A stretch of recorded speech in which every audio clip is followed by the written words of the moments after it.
Muy buenas tardes, amigos de Sumando Voces. En este lunes 18 de enero de 2021, su servidor y amigo Luis Enrique Sosa les da la más cordial bienvenida, también a nombre de el productor y director general de Sumando Voces, Sergio Juárez. En esta ocasión vamos a hablar de un tema que es de amplio interés para toda la sociedad, de amplio interés para todas las personas, porque tiene una afectación clara e inmediata y seguramente todos en algún momento nos vamos a ver involucrados en estos temas. Y estamos hablando de los alimentos, ya sea a través de la pensión alimenticia de los menores de edad o como y ante la gravedad de la situación que incluso prevalece ahora, decide dar los alimentos a los adultos mayores. Es por eso que decidí con ustedes y platicar de una manera muy ligera y de sencilla comprensión acerca de la figura de los alimentos. Los alimentos tienen una definición más bien doctrinaria, no viene en la ley una figura, una definición de lo que debe de comer con alimentos. Es una de las primeras consecuencias principal del parentesco. ¿Y qué implica esto del parentesco? Bueno, pues es como cuando se hace papá, cuando uno tiene hijos, cuando uno contrae matrimonio, o puede no contraer matrimonio, pero si tiene hijos, bueno, en muy pocas palabras, los alimentos son el derecho que tiene ese hijo de recibir una manutención, de recibir dinero para poder sufragar sus necesidades más urgentes, ¿no? Para poder atenernos a lo que la ley puede considerar como los alimentos, tenemos que referirnos a nuestro Código Civil. Entre otras cosas, tenemos que los alimentos están comprendidos de la comida, el vestido, la habitación, atención médica, hospitalaria y, en su caso, gastos de embarazo y de parto. Respecto a los menores de edad, además, los gastos para su educación y para proporcionarles algún oficio u ocupación. Tratándose de los sectores más vulnerables, como son los adultos mayores y las personas con discapacidad, pues es lo necesario para lograr en lo posible su habilitación y rehabilitación e integración en la sociedad. Como dijimos con anterioridad, un gran sector de la población está siendo acreedor a esta figura de los alimentos son nuestros adultos mayores. Cada vez se va incrementando más su número y, por desgracia, cada vez las oportunidades de que ellos tengan una ocupación remunerada se va haciendo menos y, al contrario, sus gastos se van haciendo mayores. Es por eso que, por lo que respecta a los adultos mayores, estos alimentos comprenden toda la atención geriátrica y pues toda la atención que implique incluso integrándonos a nuestra propia familia. Como habíamos comentado, los alimentos son de orden público porque atañen a un gran número de la población y tratándose de menores de edad, el Estado tiene una gran preocupación en que los menores de edad tengan garantizados estos alimentos, por lo cual se ha servido definir o darle la característica de que en la Ciudad de México, bueno, en todo México y en la mayoría de los países, los intereses del menor están considerados como superiores sobre todos los intereses de la sociedad. ¿Qué comprende la figura de los alimentos? Bueno, como ya lo habíamos dicho, es el alimento, el vestido, la alimentación. Y hay una universalidad en cuanto a esto, ¿no? Los alimentos comprenden una serie de características que los hace diferentes a otras figuras jurídicas. Estas características comprenden, entre otras, las siguientes. Los alimentos son una obligación recíproca. ¿Esto qué quiere decir? Que quien los recibe, en algún momento dado, también va a estar obligado a proporcionarlos. Esto tratándose de padres hacia hijos, ¿no? Como habíamos comentado, aquí en México principalmente conocemos la figura de los alimentos cuando la mamá, ya sea habiendo contraído matrimonio sin adquirirlo, demanda al papá una pensión alimenticia. En este caso, el menor va a tener derecho a estos alimentos, pero cuando decimos que es recíproco, es que la persona que otorga los alimentos en algún momento también va a tener oportunidad de recibirlos en una edad avanzada o cuando por algún motivo haya adquirido alguna característica de enfermedad o de imposibilidad física para desempeñar las actividades que venía desempeñando. Esta parte es muy importante, ¿no? Porque se tiene la falsa percepción de que solamente los menores de edad, los niños, tienen derecho a recibir alimentos, ¿no? No es así. En realidad hay otras personas que pueden no ser menores de edad, que sin embargo también tienen derecho a recibir alimentos. Como dijimos, bueno, pueden ser los mayores, pueden ser personas que tengan una incapacidad o personas que estén bien físicamente, pero que transitoriamente tengan alguna imposibilidad para desempeñar sus labores. Así tenemos que una persona que, por desgracia, está bien intelectualmente, pero pierde una extremidad que le impida continuar con sus labores comunes, también puede recibir esta figura de los alimentos. Dicho lo anterior, es importante saber que por lo general aquí en México los menores de edad tienen derecho a recibir estos alimentos, pero precisamente por su condición de menores no lo pueden hacer por sí mismos.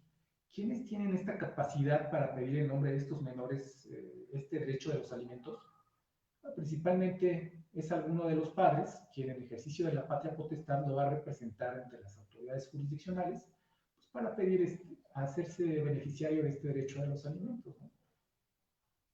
En una muy alta proporción en México, en esta Ciudad de México, son las mamás las que comparecen ante los juzgados de lo familiar a ejercer este derecho de sus menores hijos para recibir alimentos.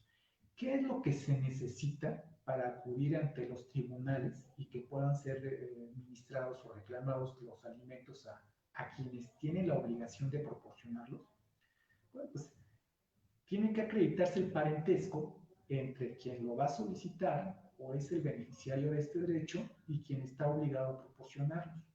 Como dijimos anteriormente, sin que sea una regla, generalmente la mamá es la que ocurre, ya sea por comparecencia o a través de un abogado particular, a hacer este reclamo ante los tribunales de lo familiar, ante los juzgados de lo familiar. No es una regla. La dinámica social en la Ciudad de México nos ha demostrado en los tribunales que en la actualidad no solamente la mamá la que demanda al papá el otorgamiento de una pensión alimenticia. Debido al cambio de roles y en esta, como dije, dinamismo de la sociedad actual, en muchas casas son las mamás las que trabajan y los papás son los que tienen bajo su guardia y protección a los menores de edad. En un muy alto índice, también los padres han llegado a demandar a las mamás el otorgamiento de una pensión alimenticia, porque se ha acreditado que ellos también se hacen cargo del hogar, que ejercen las labores del cuidado del hogar y del menor, y la mamá es la que trabaja y que tiene posibilidades de otorgar esta pensión alimenticia. Como dijimos anteriormente, también los adultos mayores tienen esta posibilidad. tienen la posibilidad de comparecer ante los juzgados de los familiares y pedir que sus hijos les otorgan una pensión alimenticia. ¿Quiénes están facultados para pedir esta, o quiénes tienen esta facultad? ¿Cómo nace este derecho para pedir alimentos? Es un derecho que tiene que pedirse que haya un parentesco por consanguinidad. En el sistema jurídico mexicano, y casi de todos los países, existen dos formas de parentesco, que es el parentesco por consanguinidad, que refiere a una cuestión de sangre, y que es el parentesco por afinidad, que es lo que conocemos aquí en México muy coloquialmente como el familiar político. Así tenemos que nosotros podemos reclamar alimentos, o el que tenga derecho a pedir esos alimentos, preferentemente o por regla tiene que pedírselo a alguien con quien tenga un parentesco por consanguinidad, hasta el cuarto grado, que es como lo define la ley. ¿Esto qué significa? Que, por ejemplo, los padres pueden demandar los hijos pueden demandar a los padres el otorgamiento de una pensión alimenticia. A falta de los padres, si es que tiene hermanos, también ellos pueden responder por una pensión alimenticia. Si no tienen hermanos o los hermanos no tienen capacidad para responder de esta obligación, pueden ser los tíos, ya sea el padre o la madre, los que deben de responder por esta obligación. Y hasta el cuarto grado, que son los primos en relación con los sobrinos, los que pueden reclamar esta pensión alimenticia. Esta pensión alimenticia, entre sus otras características, es que también es proporcional. Se marca un principio de proporcionalidad que muchas veces resulta incomprensible, muchas veces puede resultar injusta ante los ojos de quien la va a recibir, e injusta para quien los va a otorgar. ¿Qué significa esto? Que bueno, esta pensión alimenticia es proporcional en la medida de las necesidades de quien la va a recibir y en las posibilidades de quien la va a otorgar. Así tenemos que un menor, supongamos de 3 años, pues tiene necesidades diferentes hacia una persona que, siendo mayor de edad, está estudiando en la universidad. Estos gastos diferentes implican que primordialmente el menor pues, tiene gastos un poco quizás menos elevados en referencia a la comida, el entretenimiento, hacia el vestido, una colegiatura, y así tenemos que un joven que puede ser de preparatoria, incluso universidad, bueno, pues él ya tiene otro tipo de necesidades y estas tendrán que ser cubiertas también en atención y en proporción a las posibilidades de quien tiene que otorgarla. Siempre hay una controversia en los juicios de alimentos, ¿no? Por desgracia, no hay una total honestidad y una total transparencia al momento de reportar la fuente y el monto de los ingresos. Por desgracia, quienes están obligados a otorgarlo ocultan esta información con el propósito de que la obligación sea menor, y por el contrario, también tenemos que muchas veces quienes están solicitando la pensión alimenticia, sobre todo cuando se trata de hijos, la aumentan deliberadamente y narran ante la autoridad que lo va a decidir una serie de hechos que ubican al obligado a dar alimentos como una persona que tiene muchas posibilidades económicas, cuando la realidad no es esa. O en sentido contrario, sí tienen esas posibilidades económicas, pero por hacer menor la obligación, mienten deliberadamente, ocultan información, o simplemente hay una negativa reiterada para otorgar alimentos a los hijos.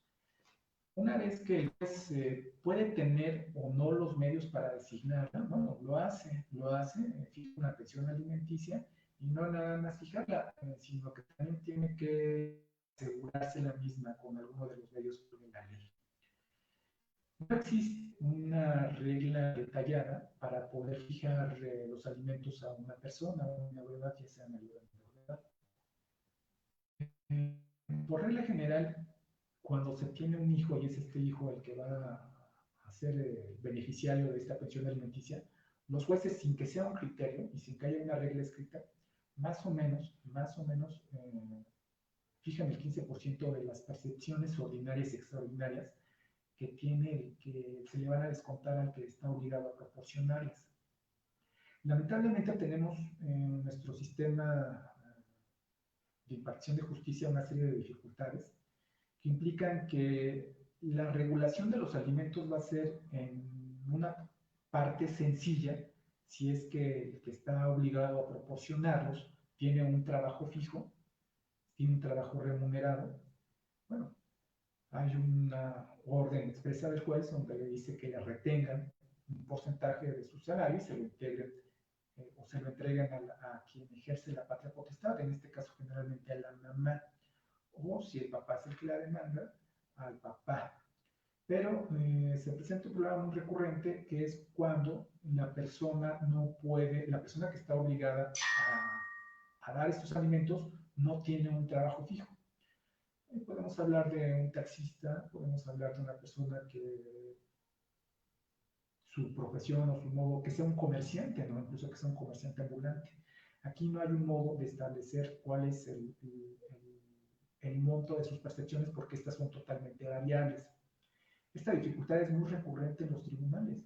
Entonces, puede ser un comerciante muy exitoso, pero sin embargo, si no se logra acreditar la fuente de sus ingresos, pues es muy posible que no se le fije una pensión equitativa y que sea basada o regulada en la verdad de algún hecho, sino que es simplemente una apreciación muy subjetiva porque también nos encontramos ante la dificultad de que una persona que sea comerciante, aun cuando sea muy próspero, no hay un documento que diga cuánto gana. Y esa información, pues generalmente termina proporcionándole el propio obligado a proporcionar alimentos, ¿no? Hay otros medios para poder averiguarlo, pero son un poco complejos ya en su ejecución. Por ejemplo, se puede pedir excepcionalmente a la Comisión Nacional Bancaria y de Valores un informe acerca del número de cuentas y el dinero que entra y sale de aquellas. De esto con la finalidad de saber cuáles son las posibilidades de estas personas y poder fijarles una pensión alimenticia, pues basados bajo un principio de equidad y de justicia. Sin embargo, como dije anteriormente, esto no es una regla y los jueces muchas veces están imposibilitados para fijarla porque no tienen elementos para ello. Generalmente cuando no hay posibilidad de determinar el importe de las percepciones de quien está obligado a proporcionar alimentos, se puede fijar en base a salario mínimo. Pero bueno, esto representa una gran injusticia para quienes son sujetos a ese derecho, porque pues bueno, lamentablemente no se les otorga esos alimentos de una forma equitativa y proporcional, sino que al ocultarse la fuente y el monto de estos ingresos, pues se ve el juez imposibilitado para determinarla y puede señalar de 1 a 5 a 10 o 15 salarios mínimos que estén en la ciudad donde se les haya demandado este derecho. Como habíamos comentado, cuando se demandan los alimentos, no es por lo general lo único que se le demanda, ¿no? También la ley implica que es el otorgamiento de una pensión alimenticia y el aseguramiento de aquella. ¿Qué significa esto? Bueno, de que una vez que se fija o que se regula el importe de la pensión alimenticia, tenemos que garantizar que efectivamente esta prestación, este derecho, va a ser proporcionado periódicamente y con una seguridad que le permita desarrollar efectivamente a la persona que los va a recibir. Por lo general, el mejor instrumento para poder asegurar esta obligación, bueno, pues viene en una fianza entre la cual interviene una compañía afianzadora y tenemos como beneficiario al menor de edad. Generalmente estas pólizas de fianza se hacen con la intervención del juez, que es ante que se presenta una reclamación a través de la persona que ha comparecido a juicio a nombre del acreedor alimenticio. También se puede dar un depósito en efectivo o bienes en prenda, que es algo que casi no se ve, pero que también está previsto por la ley. Lo que generalmente manda es la fianza y el depósito en efectivo, aunque en muchas ocasiones también los derechos laborales de quien está obligado a proporcionar alimentos cumplen de una manera muy adecuada con esta hipótesis de la garantía. Lo único que tenemos sin posibilidades de que si esta persona llega a perder el trabajo y le dan su indemnización, pues lamentablemente ahí se habrá desvanecido la garantía de los alimentos. Es decir, le dan una liquidación y en el porcentaje que le haya sido determinada la pensión alimenticia al acreedor alimenticio, esa misma proporción de la liquidación le será entregada a la mamá o a quien represente al acreedor alimenticio, o bien a la persona directamente si es un acreedor alimenticio que es mayor de edad, ya sea que sea estudiante o ya sea que sea un adulto mayor o un adulto que sin ser mayor esté incapacitado para valerse por sí mismo y desempeñar algún trabajo remunerado. Eh, esta figura de los alimentos no es eterna. Todas las resoluciones en materia de alimentos no son definitivas. ¿Qué quiere decir esto? Que la condición de dar y recibir alimentos puede cesar, puede extinguirse, puede modificarse con el transcurso del tiempo. Una de las principales causas por las cuales se extingue o cesan los alimentos, la obligación de dar alimentos, es porque quien antes los recibía o tenía ese derecho ha dejado de necesitar de ellos. ¿Esto cómo ocurre? Bueno, pues ocurre cuando se le otorga una pensión alimenticia a un menor de edad, pero este menor de edad al transcurso del tiempo, bueno, adquiere la mayoría de edad, tiene una carrera, la termina y empieza a trabajar en ella, o bien que también sin terminar la carrera haya decidido dejar la escuela y tener un trabajo remunerado. En este caso se va a extinguir la obligación o va a cesar la obligación de dar alimentos. Otra de las razones por las cuales puede cesar o extinguirse la obligación de dar alimentos es aún cuando, siendo menor de edad, contraiga matrimonio y se emancipe la persona, ya sea hombre o mujer. Bueno, pues al casarse y contraer matrimonio, otra de las características del matrimonio es que los cónyuges pues tienen la obligación de darse alimentos recíprocamente. Entonces, el acreedor alimentario tiene un nuevo deudor que es el cónyuge, quien es el que estará obligado en este caso a darles alimentos. Hablando un poco acerca de la dinámica social y la transformación social en México, no solamente son los hijos, no solamente son los adultos mayores y los cónyuges los que tienen derecho a recibir alimentos, ¿no? Esta dinámica social implica que tratándose de parejas del mismo sexo, que es el matrimonio que ya ha sido reconocido, por lo menos en esta Ciudad de México, entre ellos también tengan derechos a recibir alimentos de manera recíproca.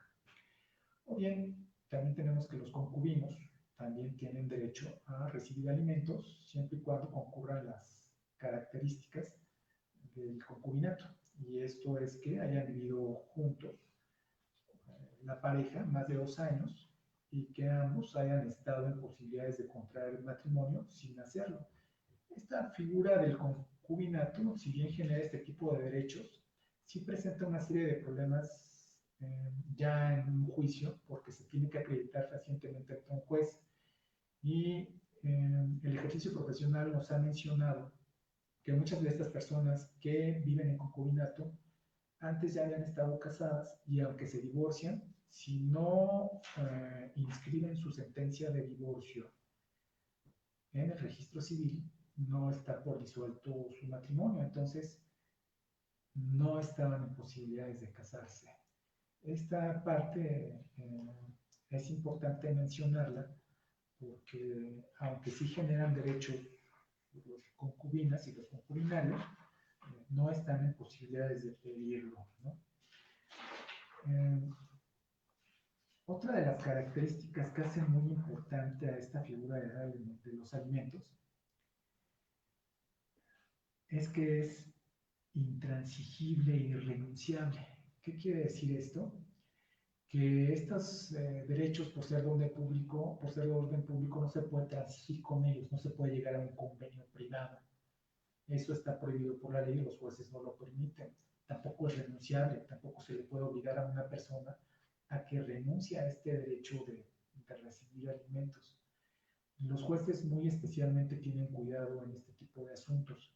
Una vez que ha pasado a una controversia familiar, donde hay una regulación de alimentos, pues los convenios que llegan a ser presentados son revisados de manera muy minuciosa por los jueces para no dejar en estado de indefensión a los menores de edad. Es algo con lo que se tiene mucho cuidado en nuestro sistema de impartición de justicia. Otra de las maneras que también se pueden reclamar alimentos y pasa con mucha frecuencia es a través de la figura del divorcio. Una de las consecuencias del divorcio, cuando hay hijos, es precisamente garantizar este derecho a recibir una pensión alimenticia, no nada más para los menores, sino en su caso también a la cónyuge, que es la generalidad, ¿no? Como dijimos con anterioridad, bueno, si la mamá de estos hijos o el papá de estos hijos se dedicaron preponderantemente al hogar, pues también tienen derecho a percibir una pensión alimenticia. En muchas ocasiones no es necesario que las parejas se divorcien para que se demanden entre sí este derecho de los alimentos. Como dijimos, la actualidad, la dinámica de la sociedad ha modificado en un alto grado lo que antes era una constante, ¿no? Que era que la señora demandaba al señor el pago de una pensión alimenticia. Eso ya no ocurre, ya ha cambiado en mucha medida y ahora ya se protege, la norma siempre ha sido general y abstracta, ¿no? Se protege al individuo, pero ya ahora ya son más los hombres quienes demandan a las mujeres el pago de esta pensión. Omití mencionarles también que la figura de los alimentos también se actualiza entre el adoptante y el adoptado. Y también sigue los mismos principios de reciprocidad, de extinción y de todos y cada uno de los aspectos que comprenden la figura de los alimentos. Es importante mencionarles que en virtud de un testamento también se pueden otorgar alimentos, sobre todo cuando existe la obligación, tratándose de menores de edad, o bien cuando se otorga un testamento hay menores de edad y no se dejaron alimentos a quienes tenían ese derecho. Entonces el testamento se vuelve inoficioso y puede abrirse una sucesión testamentaria donde el albacea tiene la obligación de proveer alimentos a quien tiene ese derecho, ya sea un menor de edad, un adulto mayor o un interdicto. Entonces, como podemos ver, la figura de los alimentos es muy recurrida en la actualidad. Necesitamos acreditar ese lazo de consanguinidad para poder pedirlos y el Estado garantiza a través de los alimentos por comparecencia que aunque la persona no tenga recursos para poder contratar un abogado, va a estar a su lado para pedirlos de una manera oficiosa a través de los alimentos por comparecencia y a través de las defensorías de oficio de todos los tribunales. Otra de las formas en las que puede acabar o extinguirse la obligación de dar alimentos es por la muerte tanto del que va a recibir los alimentos o por la muerte de quien va a otorgarlos, aunque no es una regla. Generalmente, si el menor de edad o el adulto mayor que iba a recibir los alimentos, pues desgraciadamente fallece, se extingue la obligación. En sentido contrario, si la persona que está obligada a otorgar estos alimentos, pues por alguna desgracia fallece, pues también ahí se extingue la obligación, aunque hay posibilidades de demandar esta pensión a una sucesión, si hay esa posibilidad, sobre todo cuando hay menores de edad o, como dije con anterioridad, personas en estado de interdicción o que les haya sobrevenido alguna imposibilidad de salud o mental para poder desempeñar algún trabajo remunerado. Esta figura de los alimentos es muy amplia. Como les dije con anterioridad, no se trata de dar una clase magistral de lo que comprendo, de lo que podría comprenderse por los alimentos, pero es una plática ligera que nos ayude a tomar decisiones y que nos ayude a comprender bien nuestros derechos cuando se actualiza alguna de las hipótesis por las cuales se tengan que reclamar alimentos. Pues muy bien, amigos de Sumando Voces, por este momento doy por terminada mi intervención con la cuestión de los alimentos. Muy probablemente la volvamos a abordar porque el tema es muy amplio, porque el tema va transformándose día con día y es posible que se adopten nuevos criterios o que nuestra dinámica social empuje a que los alimentos comprendan algún otro tipo de situaciones. Pues muy bien, por el momento sería todo. Amigos de Sumando Voces, me da mucho gusto estar con ustedes. Seguramente nos vamos a ver muy pronto. Por lo que me despido de ustedes, muy buenas noches y nos vemos el próximo lunes. Muchas gracias por su atención.